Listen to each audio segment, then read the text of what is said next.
This is a story in pictures of the near riot that occurred when the anti-Israeli socialist and Nazi fascist organisation decided to try to close down the Jewish business of Max Brenner's in South Bank in Brisbane in October 2011.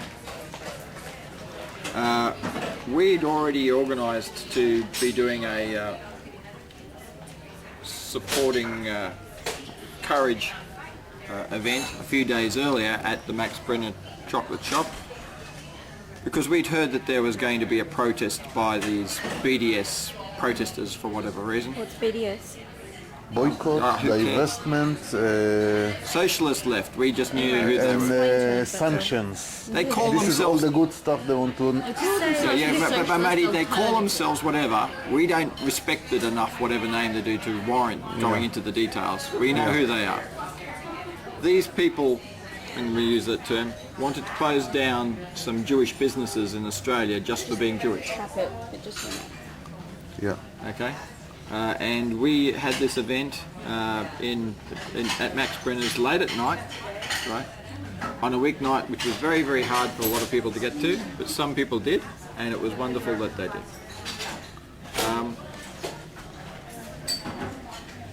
We asked the people there whether they wished at on the Saturday, where a lot more people could attend in the daytime, in the morning, whether they would like to have a counter-protest against our radical socialist friends outside Max Brenner's to stop them from attacking and damaging the business as they had in other capital cities, to our great shame in Australia.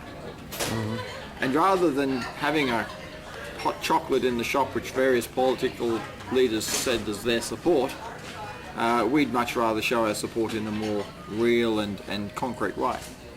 And so on the very heavily rained day of the protest, we did two things. The first thing we did was we wanted to arm ourselves with all of the appropriate equipment for having a counter-protest. Now, we're not professional protesters. We didn't have a series of loud hailers, bullhorns as we call them in Australia, to use in the protests. We had some flags and we made up some signs. But we investigated on the internet to find where there would be some loud hailers, some bullhorns available. And we found that this left-wing shop that a lot of the left-wing people frequented, called Kathmandu in Roma Street, had some of these bullhorns coming in that would be available on the day. So I called up to find out if we could buy them, and they were very hesitant to talk about it. And they said, what do you need these bullhorns for? I said, we need it for the rally on Saturday, of course. And they said, oh, you're from the rally on Saturday. Oh, of course, yes, we've got them here. You ordered them in and we've got them here. I said, good, I'll send somebody in to pay the money on the morning of the rally. Yeah, that's what we heard, okay. And just get them to identify themselves and we'll sell them to you.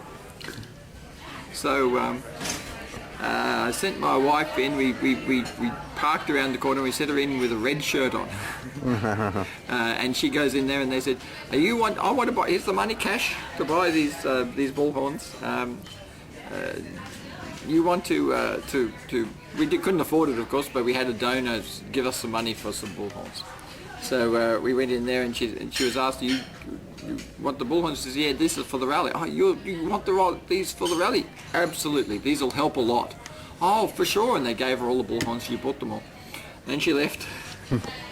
And I would love to have been there when the radical socialists turned up to get their bullhorns. But anyway, I love it. We turned up in the pouring rain. And we turned up in the pouring rain to protest. And these were not big, burly biker type people. This is just plain normal people wanting to support Israel and to support the Max Brenner's chocolate shop ability for Jewish people. Now, none of our group were Jewish. There were some Jewish people that turned up to help us in the coalition, but none of the Tea Party people there are Jewish, sadly. We'd like to see some of the Jewish community join us, and you might be able to help us with that. Okay. And your Boaz, is that how I say it? Boaz, if you could help us with that, that would be good. But we turned up there to make sure that they didn't do the disgraceful activities that they did, and our mere presence there would stop, because the police wouldn't want to see us one-on-one with any of the people there. They would try to keep us apart, and so that would mean that they would have to hold their protest away from Max Brenner's. So Max Brenner's could just operate in the cold and the rain and sell their chocolate and make some money and do all the good things.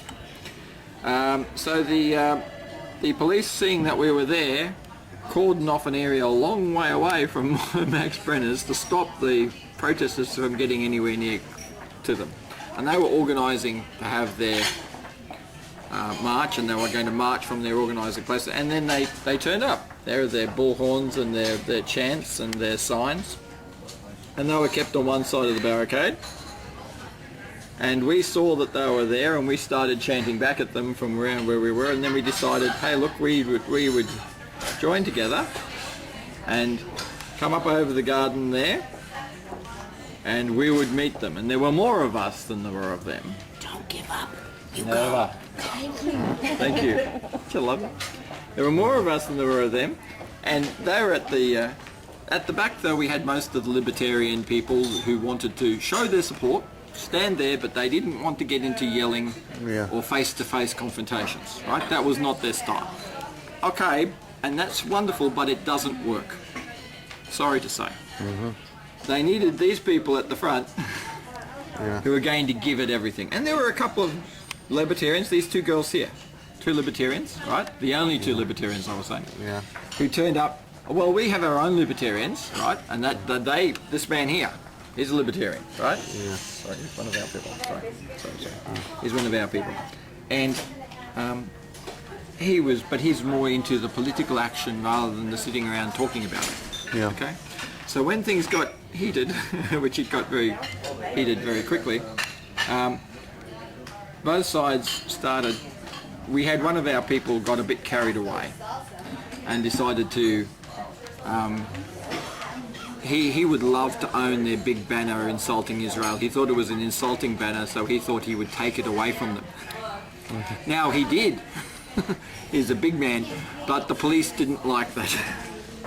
So he got tackled by about 5 policemen and thrust up against the wall, and the sign was taken away. Now, the sign was given back to the protesters, but by the time they got it back, it was no use for anything.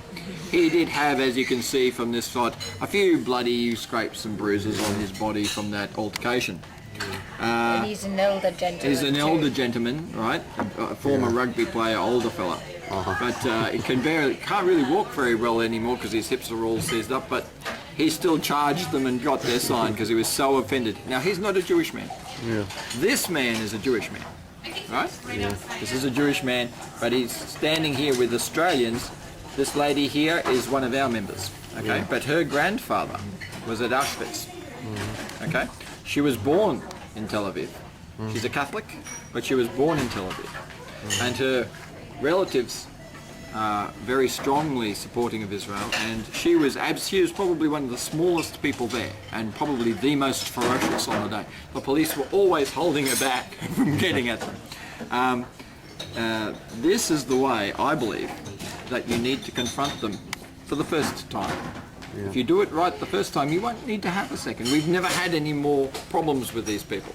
We've never had any more protests, so we've never had us have to be ferocious against them. But sometimes you have to be ferocious. She's giving a few choice words to our lovely friends in the socialist left. Our chants were based on, this was from the main, this one actually made the press. This was from the Sydney Morning Herald, main newspaper in Australia, one of the main ones, okay? Sydney Morning Herald. And it shows exactly the Jewish man from the Brisbane Jewish community trying to hold it back. And we were seeing the response that we had from our chants. And the chants were 2 chants we used. The first one was "Go home Nazis."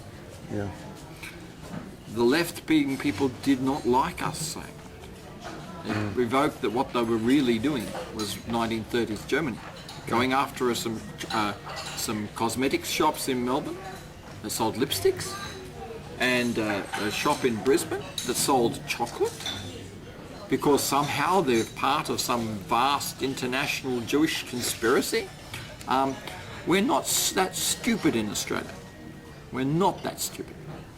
They may fool the people that are not wanting to get involved in things, but we will not tolerate that in Australia. And they did not like us characterising them as being of the Socialist Workers' Party of Germany. But of the Socialist Workers' Party of Germany is a good description of who they were and what they were doing. Yeah. There's that blood in battle bit there. Yeah. We were in the rain, of course, which most of the elites and the gentry of politics in Australia would never go out in the rain. Yeah. We'd go where we needed. Yeah.